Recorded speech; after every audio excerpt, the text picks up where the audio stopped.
ব্যাপারে জানে তারা, আর যারা জানে না কোশ্চেন খেলো সমান না। বিসমিল্লাহির রহমানির রহিম। ইন্নামা ইয়াখশাল্লাহ মিন ইবাদিহিল উলামা। আমার বান্দাগণের মধ্যে আলেমগণ আমাকে বেশি ভয় পায়। বিসমিল্লাহির রহমানির রহিম। ফাসআলু আহলায যিকরি ইন কুনতুম লা তা'লামুন।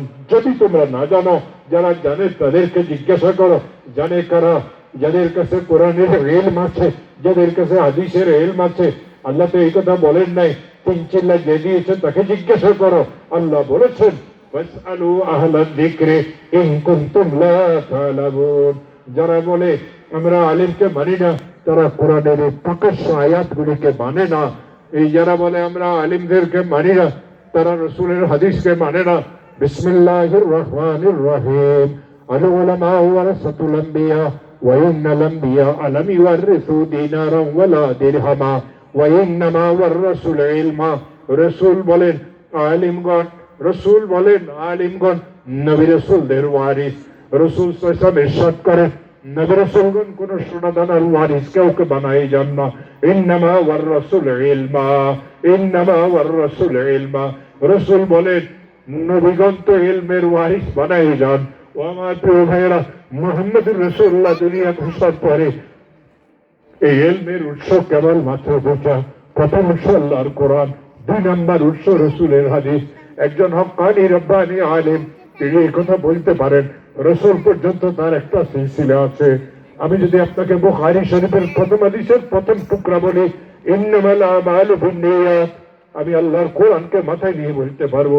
এই হাদিস আমি পড়েছি মাওলানা নাসির আহমদ খান সাহেবের কাছে, তিনি হাদিস পড়েছেন মাওলানা হুসাইন আহমদ মাদানির কাছে, তিনি হাদিস পড়েছেন হযরত আল্লামা মাহমুদুল হাসান দেওবন্দির কাছে, তিনি হাদিস পড়েছেন মাওলানা কাসিম নানতুবির কাছে, তিনি হাদিস পড়েছেন মাওলানা আব্দুল গনি মুজাদ্দিদির কাছে, তিনি হাদিস পড়েছেন শাইখ সাদ দেহলভির কাছে, তিনি হাদিস পড়েছেন শাহ আব্দুল আজিজ দেহলভির কাছে, তিনি হাদিস পড়েছেন শাহ ওলিউল্লাহ মুহাদ্দিস দেহলভির কাছে। হযরত শাহ ওলিউল্লাহ মুহাদ্দিস দেহলভি কয়েক ওয়াক্তে হাদিস কালাম পড়েছেন ইমাম আবু আব্দুল্লাহ ফিরাবরির কাছে। ইমাম আবু আব্দুল্লাহ ফিরাবরি এই হাদিস কালাম পড়েছেন ইমাম বুখারীর কাছে, বুখারী হাদিস কালাম পড়েছেন ইমাম হুমায়দির কাছে, হুমায়দি হাদিস কালাম পড়েছেন ইমাম সুফিয়ানের কাছে, সুফিয়ান হাদিস কালাম পড়েছেন ইমাম ইয়াহিয়ার কাছে, ইয়াহিয়া হাদিস কালাম পড়েছেন ইমাম মুহাম্মদ ইবনে ইব্রাহিমের কাছে, ইমাম মুহাম্মদ ইবনে ইব্রাহিম এই হাদিস কালাম পড়েছেন আলকামা ইবনে ওয়াক্কাস আল-লাইসির কাছে। হযরত আলকামা এই হাদিস শিখেছেন পড়েছেন হযরত ওমর ইবনুল খাত্তাবের কাছে। হযরত ওমর বলেন আমি তো আল্লাহর রাসূলকে মসজিদে নববীর মিম্বরে বসে এই হাদিস বলতে শুনেছি। وقال رسول الله صلى الله عليه وسلم علمني ربي فأحسن تعليمي وأدبني ربي فأحسن تعليمي।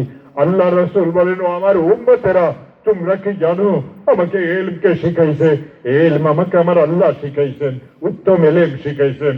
আর কেবল আল্লাহ আমাকে ইলম শিখান নাই, আল্লাহ আমাকে আদবও শিখাইছেন। ওয়াদাবানি রাব্বি ফাআহসানা তা'দীবি, আমার আল্লাহ আমাকে আদব শিখাইছেন, উত্তম আদব শিখাইছেন। আলেম ওলামার সাথে যারা বেয়াদবি করে ওরা আদব ওয়ালা না।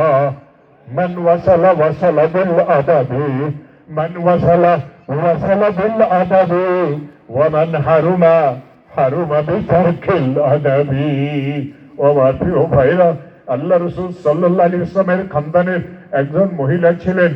অনেকদিন পরের ঘটনা ছিল, রাসূল দুনিয়াতে ছিলেন না। এই মহিলার কোনো আপনজন পুরুষরা ছিল না, সবাই আল্লাহর রাস্তাতে শহীদ হয়ে গিয়েছেন। এই মহিলার অনেক কষ্ট হতো। যারা রাসূল